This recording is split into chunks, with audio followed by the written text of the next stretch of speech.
So I'm okay, yeah, I don't know how many new cards have been revealed already, but since they are on the official website, I might as well just go ahead and get started. Starting first with the Forest Craft Gold, is a 1 mana card, which is a really a good sign. 1 mana cards are really loved by Forest Craft cards. And this one returns an allied card in play to your hand, and if 6 other, that's already good enough. I don't need to read anymore. This is really good enough. Returning an allied card from play into a hand is basically what Forest wants to do, and having just one, having it for this effect for 1 play point is really make it good enough already. Risking of Floral. Wait, is it? Return X defense, restore X defense to your leader. X equals to number of cards returned to your hand. Yeah, I mean it is Floral, but this line of text, this is really good. I mean it's not often you hit this, but returning all allied cards in play to your hand is really good for Forest. Like, it's a really strong effect, but it's only felt a bit more bricky because you have to play 6 other cards first. And in fact, I saw this from Ignitius' video where he's gonna hold a contest for theory crafting with Fairy Stream. And I have good news for you guys. I have a meme deck plan, and I'm planning to also join that contest. And it's gonna be such a stupid deck. If my deck doesn't win, no other meme deck will. Good for Castel, definitely returning all cards from play. Actually, if you're playing Castel, you wouldn't want to play this after you play the Castel spell. You want to play the turn before your combo turn. If you're gonna play this after your combo turn, right, what you basically do is you remove all your wards. One thing you can think about is Win-My-L though. This is basically Cosmo Fang's effect, but actually for Win-My-L. As said, nowadays Win-My-L doesn't actually have ward, and there's also no good way of hand or board buffing Win-My-Ls, except unless you have Castel. Castel spell. I think that's like one of the few cards that can buff the board in Forest right now. It's gonna feel the whole of Floral rotating. Yep, makes sense. It is really good though. I really quite like this card. Very versatile. I think it's a 4/5-star card. Let's move on. Let's see. We've seen Roland already. We've seen Day. Media Woeful Sorceress. If this card has been spell boosted at least 5 times, recover 4 play points. If it has been spell boosted at least 10 times, recover 1 evolve point. Put 2 random spells from your deck into your hand. Deal X damage to all enemy followers. X equals the number of spells in your hand. For 5 mana, a 5 mana 5/6 that clears the board. Of course it's spell boost support. I mean, it's literally there in its fanfare, but I can tell. Okay, it's a draw 2. Usually draw 2s, right? Draw 2s are usually 3 mana in cost. For spell boost, you want them to 1 mana, which, you know what, this is 1 mana if you on turn 5. But if you have 2 copies of this in hand, right, you can only play 1 of them on turn 5, which makes it kinda bad, and it's only locked behind the evolve effect. I don't quite like it. It has high potential? I don't think so. There are pretty less spell cards in rotation. It's not only about spell cards. I don't like the fact that the draw is locked behind the evolve. That means, right, if you can only get this effect off once per turn. But then again, the board, I rather, right, they put this in her fanfare. Just put it in her fanfare, and then for her normal, the evolve just the board clear. I think that's good enough. That will make it playable. But by putting the draw in her evolve, right, it makes it quite hard to slot into a decent spell boost chain. I think you meant Meltina instead of Melissa, but it's even worse than Meltina. Meltina clears her follower on evolve, but she does most of her effect is front loaded in her fanfare. For Medea, not only do you have to front load it in your fanfare, not only do you not get your draw off, you have to evolve it to get the benefits. Otherwise, she's just a 1 mana do nothing. She doesn't even spell boost your followers. She doesn't even spell boost your followers, all your cards. She doesn't spell boost your cards at all. She's not even a spell. She doesn't say fanfare spell boost a card. It's not even a. She doesn't even spell boost you. I feel like it's just a waste. It feels like a waste.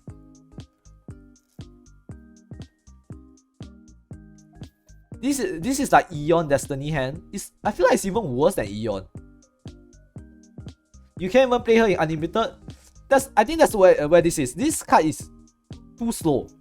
Or it doesn't fit into what Spell Boost want to do. Spell Boost wants to cheat out their C-L as quickly as possible. Well, this does help with board control. Like, usually, right, for Spell Boost decks, I find that their board control is really bad. If your opponent is ahead in board, you usually have a very difficult time fighting back. This Medea solves that problem, but I don't think you will run her as more than 2 copies. So I'll say it's okay. C-Maya is rotating out. I mean, we still have an entire MIDI expansion to play with her, so we'll talk about the cards rotating out in another video. So for now, I'll say this is like a 3/5. It's playable if you don't have any other options, but if you have better options, you just won't run her at all. 5 mana for doing nothing is kinda and then you have to evolve it to get any effect off. I don't quite like it, but it's fine. Really mid. Next, Runecraft Go, Force, 3 mana, 2/3, and a 4/5. Standard evolve stats. Has Drain, okay, interesting. I don't usually see Drain on a lot of followers. Fanfare, transform all enemy followers into clay golems for 6 play point. Really bad? You say this is really bad? Wait, let's see. Evolve. Give your leader the following effect at the end of your turn. Summon a magic sentiment. From this feels like a free. It's just free magic sentiments every round. Evolve. You transform an enemy follower into a scrap golem. Sephi support. On turn 6. I don't think so. I mean, of course, you run this in Earthrise more often than not. Wait, do Earthrise have a lot of heal? Off the top of my head, I don't remember any heal for Earthrise right now. I don't think Earthrise have any heal, right? If that's the case, then this could be a rare source of healing for Earthrise. You can fuse it. You can fuse it, but you probably never play it. I think there's better options for you to tech into Sephi rather than Force. Let me see. Yeah, you don't even get. You can't even Earthrise this. This doesn't even summon a sentiment on play. Little bit slow. Only good for its evolve effect. This one, okay, this one clears up. It's actually a board clear. Feels like it's they're pushing for a control variant of Earthrise.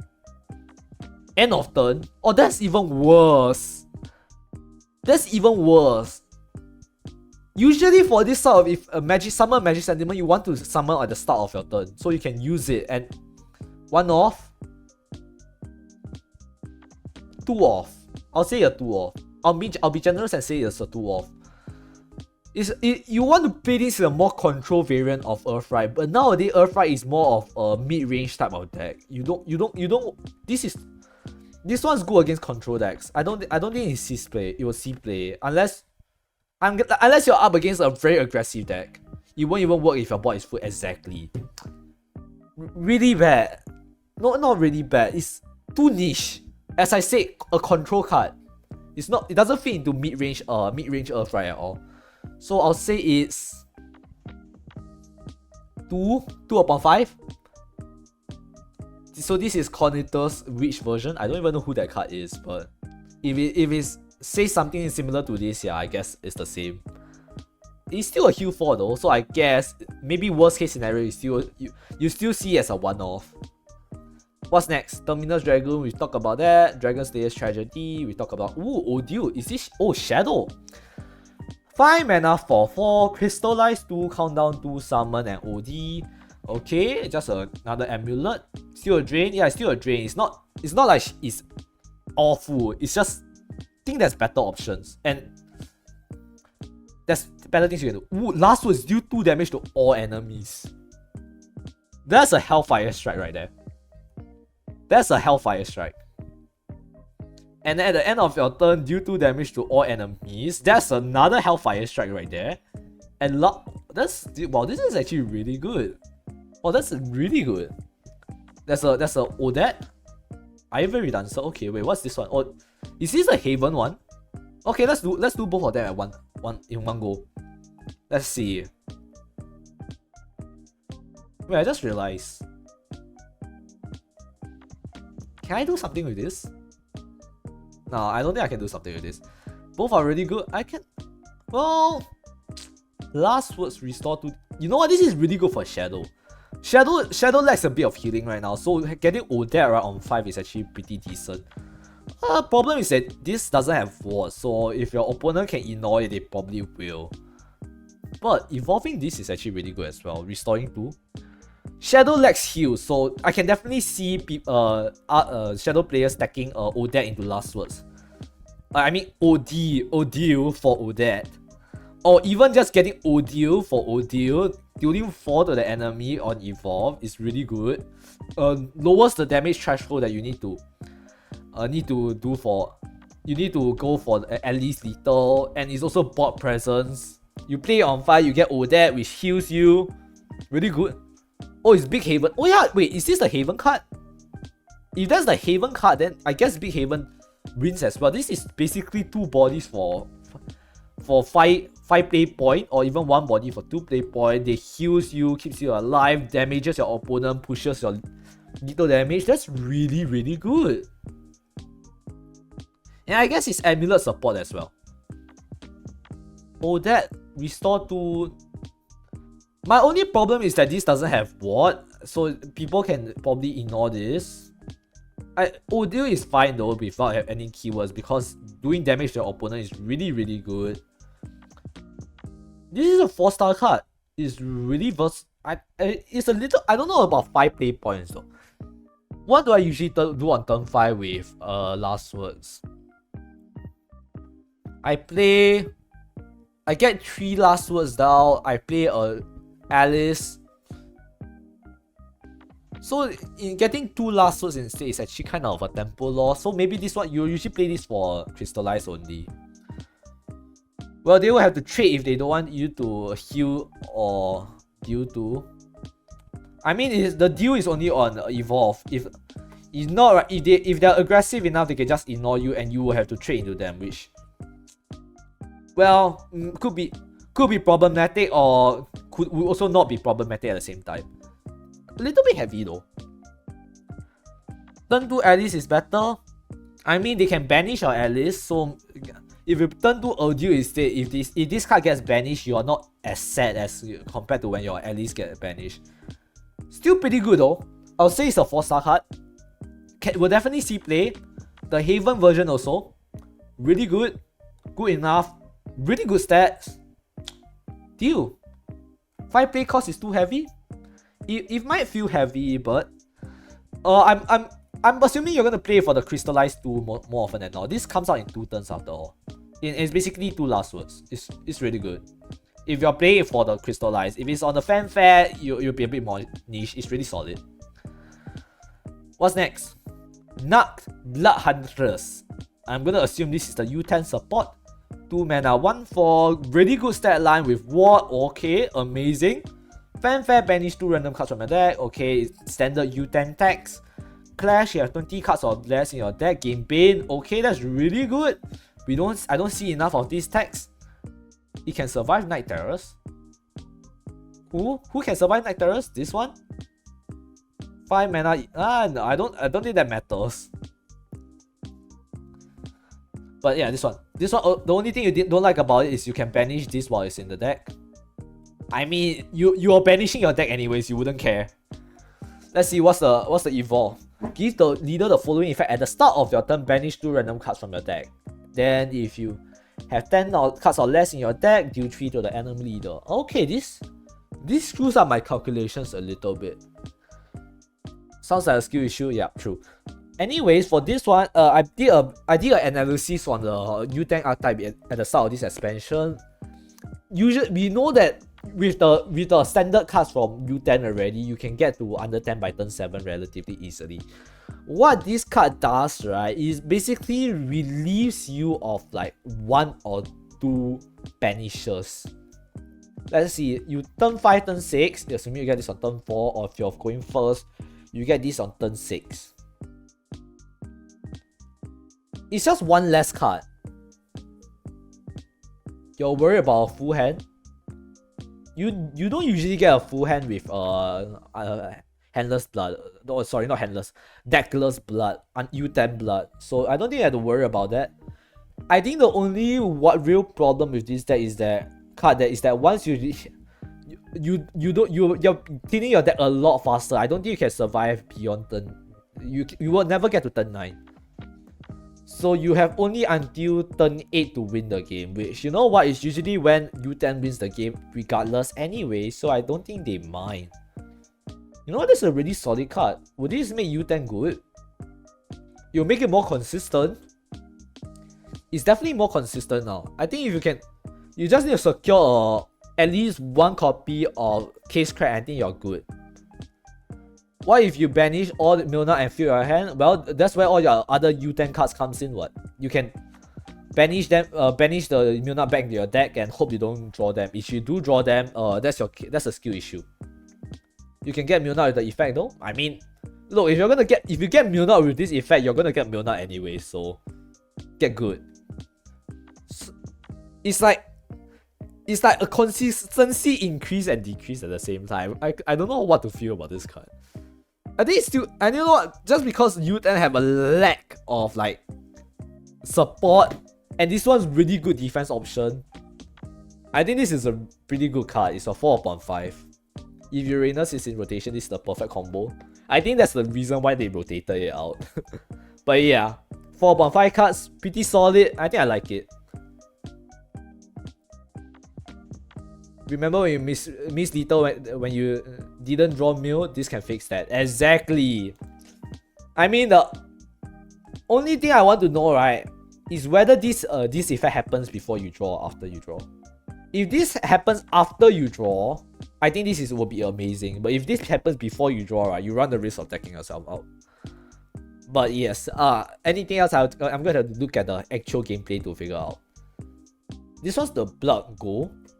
4 mana 3/3, less than ideal stat line. Let's see.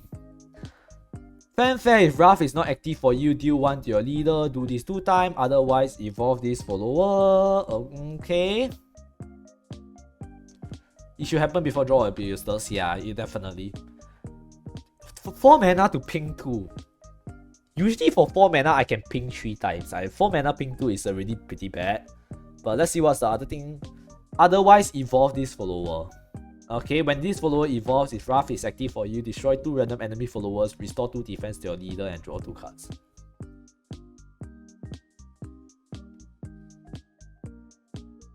Do you ever want to run this?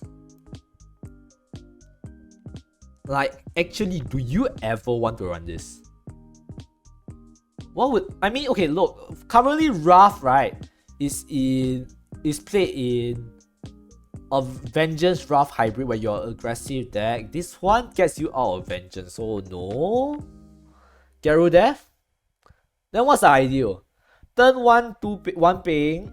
Turn 2, 2 pings. Turn 3, 2 pings, 5 pings. Turn 4, Mastima. Turn 5, question mark. Turn 6. Turn 6, Rook and Verte. Turn 7, Lethal. Is that the plan? I mean, I guess this can fill in the turn 5 curve. Can't even work in take 2. Yeah, it pings too little. It feels... You know what? Just looking from this deck, it feels awkward. Like, yeah, if you play this on 4, you activate Wrath. But then you still need to manually evolve because this doesn't evolve itself if you get the ping. It feels really... I don't know, it feels so awkward to play unless you play this on turn 5.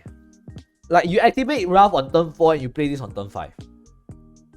Mid card, you can't even use her in T4. I think you mean T take 2.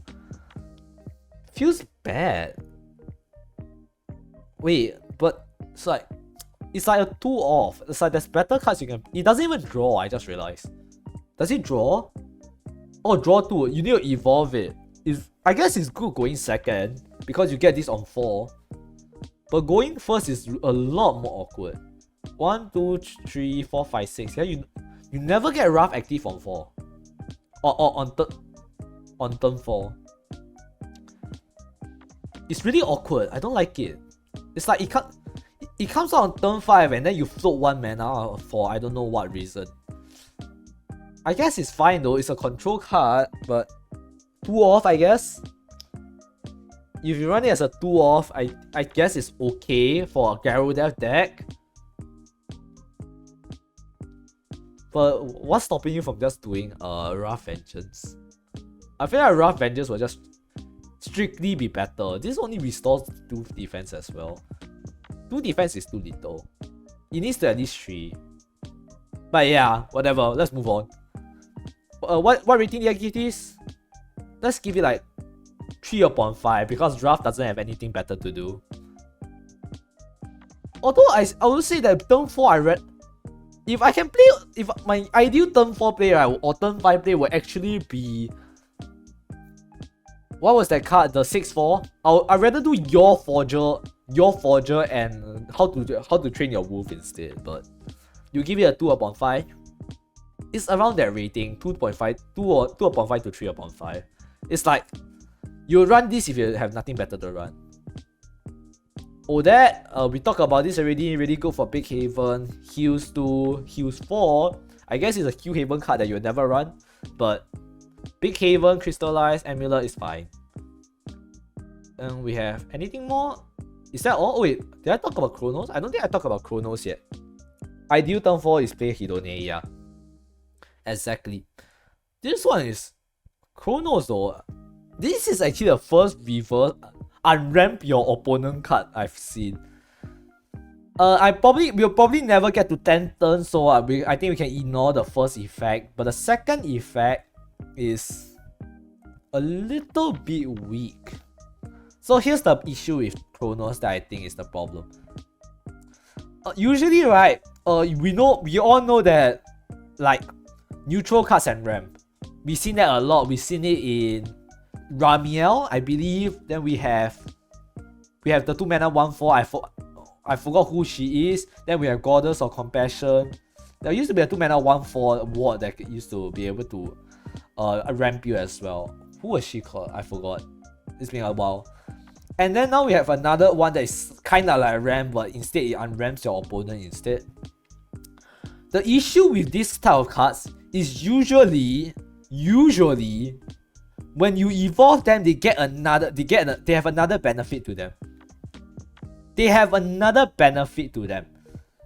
But for Chronos, what happens is that you unramp your opponent, but you don't get another benefit. You just get a 3 mana 5/5. Which is like, yeah, it's whatever. It's really whatever. I mean, your opponent will be stuck on turn 4, but like, does that ever matter? It's just making them go second. Is Chronos good in Sword or other classes? Okay, let's say you're playing Sword. You're going first, and your opponent's going second. So turn 4, you can rally 4. Your opponent plays Chronos, he evolves, does something, unramps you. You're still at 4 mana, you still can ready 4. It doesn't make sense. Oh, good in Sword, never mind. Sorry, there's a symbol blocking it. He eats evolve point. Yeah, he eats evolve point with no better benefits. He doesn't like. It could literally say, if it says, look, at the start of your next turn, lose 1 play point or discard a card. Okay, good, amazing card, decent card, not amazing, but like annoying card. But you will make it slightly better. But just ramping for an evolve point, he's actually really weak. And you won't even run this in Sword because you'll win before your 10th turn, and 2, your evolve points are better spent somewhere else. If you go first, he might be good. I guess it is a unconditional unramp, but then again, you're still wasting an evolve point. And 3 mana on top of that. Like, in what deck are you willing to spend 3 mana on your turn 5 for a 5/5? And then 2 mana instead of advancing a win condition? I can't think of any off the top of my head. So I guess this is one of those cards that we have to wait and see. But for now, I don't think he's good. 10 turns is too late. You know what? There's actually one scenario where I think he might be good. Big Dragon. You see this one? Actually no, it's 10 turn or later. Never mind. I lied. It's even worse than I thought it would be. Actually no, you can work against Big Dragon. It's like if you had 10 play points and then you play this effect, they just... Wait, actually, no, then you have to work on order, right? Nah, never mind. I don't like it. I guess it's like a what? 1 upon 5. He's just there. You can use him. You're probably gonna lose the game though. Or you're gonna annoy your opponent until they lose the game. Or until they leave the game. In which case, you deserve the win. Is there anything else? I think I talked about Oceanus already. I think that... Is that all the cards revealed? Well, some of them are pretty good. The others are really disappointing. But I guess it's still fine. Let me just check the Discord real quick. Let's see. Resurgent Legend Mini. Let me see if there's anything new. Oh, we have Ignidius card review. Wait, let me see. Let me pull those images out. This one, and this one. Oh, that's pretty good. What do we have? Rift Dweller, Fanfare, choose... say hi to Igni. But yeah, you can keep evolving him to annoy your opponents. Yeah, I'll bet you have a lot of evolve points left. But anyways, Rift Dweller, 2 mana, 2/1, portal card. Put Light Flash, Saber, or Dark Mist Blade into your hand. 2 mana, 2/1, decent stat line. It's fine, dies to a lot of 1-drops though. Let's see, Light Flash, Saber, 1 mana, draw 2. That's really good. What's the other one? 2 mana. 2 mana, screw your opponent.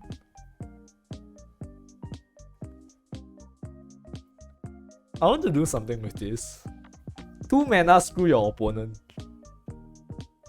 This one activates before your opponent draws a card, so you can lock them at 1 card forever, but just forcing your opponent to discard it's literally feel their fear but better. It's like it's so much cheaper, so it doesn't eat into your turn as much as you would. I think it's pretty solid hand disruption as well. You can clone it. You can Antonita exists. Oh, okay, but you still need to draw it though. It's 2 mana. Is there a way to discount spells? I don't think there's a way to discount spells yet in Portal Craft. But I think it's really I can entertain this idea. It's really flexible. I like this card a lot. Rift Dweller. 1 mana, draw 2, or a 2 mana, screw your opponent. Who does this hurt? Okay, you know what? Think about it this way. Imagine you're facing Big Dragon. Your opponents have like 4 cards in hand. You play Dark Mist Blade, you discard their Celestial Godworm. You win the game. You're playing against Buff Dragon, you discard their Coach Joe. You win the game. But then again, your opponent doesn't have to play with those cards since discarding isn't as terrible in Shadowverse compared to other card games. No hand enemy is funny. It will definitely be very funny. I would love to see that happen. I want to make something work. So for now, it seems quite flexible. You know, just for the light flash saber and the normal Reef Dweller herself, I'll give it a 4-star card. It's pretty good. It's pretty flexible. I think I can work with it. Definitely a really fun card. And I guess that's all the cards that we have revealed right now. What are we missing? We have Portal Gold, we have all the Haven cards, we have the Blood cards. We are missing the Shadow Legendary. Okay, Shadow Legendary left. And the Forest Legendary. So I think 2 reviews left. Hope they don't disappoint. And I guess I'll see you guys from YouTube next time. So I lied, that wasn't the last one. Just as I ended the recording, a new card was dropped. Zerbet, Spreading Corruption, Shadowcraft Legendary, 6 mana 4/4, and boy, it has a lot of text. On summon, on Fanfare, you actually choose to summon 2 of the following cards: a Beetle, a Mantis, and a Shadowfly. And on Enhance 8, this gets Ward and recovers 2 Evolve points. Pretty important since right now, as of this point in time, I do not know of any good way for Shadowcraft to recover Evolve points in the late game. I mean, yeah, right, there's the Apprentice Soul Taker or whatever she's called. I do use that to recover Evolve points sometimes. And there was probably another card that I don't remember. But the pet here actually recovers 2 Evolve points, not just 1 but 2, but also helps you fight for bot in the process, also gaining ward and reducing the next damage it gets to 0, effectively protecting your face twice, provided she doesn't get destroyed by effects, transform, or banished. And yeah, she probably trades in a 2 follower. And on evolve, you get to summon another 2 of her tokens, Beetle, Mantis, or Shutterfly, and to see how good they are, we need to take a look at their individual cards. So, the Beetle is a 2 mana 2/2 Storm follower with Last Words deal 2 damage to the enemy leader. Think Airstrike artifact from Portalcraft that is already pretty good. Having Storm damage you can burn for 2. Having a Last Words you can burn 2. Really aggressively statted, you won't. This is really good. Next one, Ruthless Mantis, 2 mana 3/1 with Rush and Last Words. Restore 3 defense to your leader. Also really good. Shadowcraft currently is lacking in quite a bit of healing. Having a follower that actually restores defense to your leader and while fighting for board is actually really good. And from what I see from Zerbet, if you play this on turn 6, you can get 4 of these guys. And last one is Reeling Shadowfly, a 1/3 with Bane. End of turn, draw a card, perform Necromancy 6, give -2/2 to all enemy followers. Okay, so looking at these 3 in order, the one I think is the best is obviously Revenant Beetle. It does immediate damage to face. They try to fight against it, you do more damage to face. Definitely the one that you want the most. Ruthless Mantis is a close second, helping you trade into followers on board, as well as restoring 3 defense to your leader, which is a lot actually, considering that for 6 mana you trade off like 2 in stats, and in exchange you can restore like upwards. Okay, maybe 3 if you low roll, or maybe 0 if you don't get any Ruthless Mantis. But if you don't get Ruthless Mantis, you will probably get Revenant Beetle or Reeling Shadowfly. In my opinion, Reeling Shadowfly is the worst here because 1, it's not a proactive card, it's a really reactive token. Is Bane, you can utilize his Bane immediately because more often than not you want to evolve Zerbet. So the Bane will usually be for your opponent to trade into your follower, which I guarantee you they will never do. They will probably use some sort of bulk clear effect. Think Drazael, think Synthetic Eden, think Pandora, even though they don't get played, or even think Gratina or Golem Lord. Just bulk clear so your Bane is basically useless since it doesn't have a rush tag to it. Drawing a card at the end of your turn is really whatever. At Shadowcraft, you have a decent amount of draw already. More draw isn't not what you're looking for. And finally, giving -2/2 to all enemy followers. this is essentially a Necromancy 4 effect. Necromancy 6 is a little bit heavy, especially if you want to use the shadows for something else. But if you don't, then could be a good way of getting your Necromancy count up.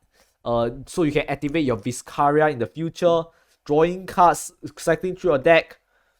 But all in all, I still feel like Reeling Shadowfly is probably the low roll of the three. Honestly, if you get rid of this option, just having it 50-50 between Ravening Beater and Ruthless Mantis, you will be the most happy. And if you if you hit like 3 Reeling Shadowfly, that's when you decide that you probably don't want to play Shadowcraft anymore. So, let's see. So, what do I think about this card as a Shadow main, which I can talk a lot about Shadowcraft. What the map provides for Shadowcraft right now is a way to go a late game, actually let me reformat my thoughts. Zebat helps you fight in the late game. It recovers you evolve points so that even if you do manage to go into a late game, you're not exactly on the back foot anymore. You have evolve points that can help you fight back. However, if you're gonna last that long, Shadowcraft does not yet have an amazing finisher for your late game. So it's like a control tool, or at least a tool that helps control decks. But what Shadowcraft doesn't have is an actual control finisher.